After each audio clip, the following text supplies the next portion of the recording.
lehenengo pertsonaia neska da. Ile luze, leuna eta beltza du. Bere begiak handiak eta beltzak dira. Eta more koloreko kamiseta bat du. Bigarren pertsonaia ile motz, leuna eta marroia du. Bere begiak txikiak dira. Eta bere sudurra eta kokotxa oso handiak dira. Gainera bere txaketa berde kolorekoa da. Hirugarren pertsonaia nahiko gaztea da. Bere egilea motza, leuna eta marroia da. Begi txikiak eta berdeak ditu eta sudur nahiko luzea. Gainera kamiseta zuria eta jertsei marroiak ditu.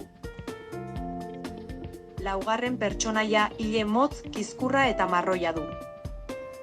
Bere kamiseta berdea da eta bere pantaloia beltza. Gainera, zapatila berdeak ditu. Aurreko egunean, nire txakurrarekin parkean paseatzen ari nintzen eta zuhaitzetan milaka txori zeuden. Geroago, parkeko lakura hurbildu ginen eta ehunka koloreko arrain ikusi genituen igeri egiten. Familia askok ardien eta behien artean eserita otarretakoa jaten eta edaten zuten. Nire txakur zuri pozik lakura sartu zen eta arratsalde osoa eman zuen. Gora eta behera beste txakurrekin jolasten. Gure herriko eskolan 4 gela daude. Naiz eta oso gutxi izan, barruan denetarik daukagu. Boligrafoak, mahaiak, margoak, arkatzak, erregelak. Horrexegatik ikasleak oso pozik gaude.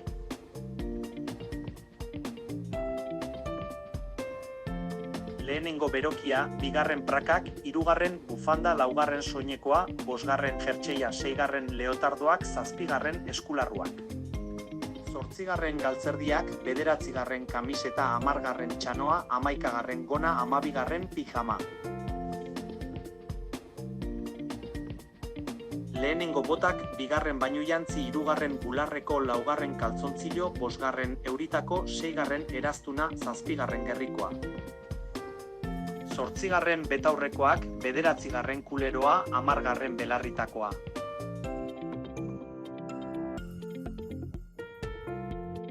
Nire lehenengo pertsonaiak ile luze, leuna eta laranja du. Bere kamiseta marradun eta berdea da gainera. Gona motza du eta zapatila urdinak. Nire bigarren pertsonaiak ile motza eta beltza du. Bere kamiseta luzea eta zuri urdina da, bere pantaloiak grisak eta luzeak dira, eta zapatilak bel. Nire hirugarren pertsonaiak ile luzea, leuna eta marroia du eta bere kamiseta grisa da. Nire laugarren pertsonaia oso altua da. Bere ilea motza, leuna eta horia da. Kamiseta marroia, praka urdinak eta zapatak marroiak ditu.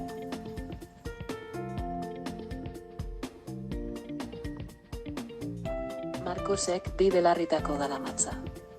Mirenek galtzerdi marroiak ditu. Janirek kamiseta beltza eta zaharra du.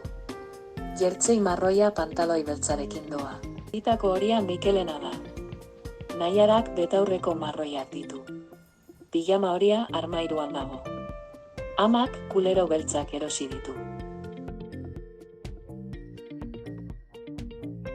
Geratu dudan animalia munduko edozein lekutan egindako lur azpiko kolonietan bizi den intsektua da. Animali honen larrua gogorra da armadura balitz. Gainera, 2 antenatxo, 4 hanka, gorputza zati txikietan banatuta dauka eta gorri kolorekoa da.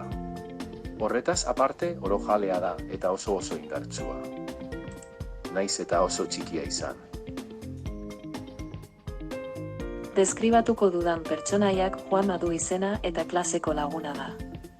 Juanmak 16 urte ditu, beraz nerabea eta kaukasikoa da. Bera oso altua eta lodia da, bere aurpegia borobila forma du eta ile marroia, motz eta leuna darama. Begi urdinak eta handiak ditu eta sudur txikitxoa. Bere izaerari dagokionez, Juanma oso lotxati eta ona da. Bere janzkerari dagokionez, gorra grisa. Kamiseta gorri, pantaloi marroiak eta zapatila udinak daramatza. Gaur goizean esnatu eta parkera joan naiz. Hasieran triste nengoen bakarrik egon naizelako. Dena den 10 minutu pasata, Mikel txikia etorri da eta biok batera jolastu dugu. Baina, katu itsusi bat hurbildu zaigu eta etxera korrika joan gara. Orduan lodi jarri naiz bokata jaten eta marrazki bizidunak ikusten oso pozik egon naiz. Orduan nire arreba txiki eskolatik etorri da eta jolasten hasi gara.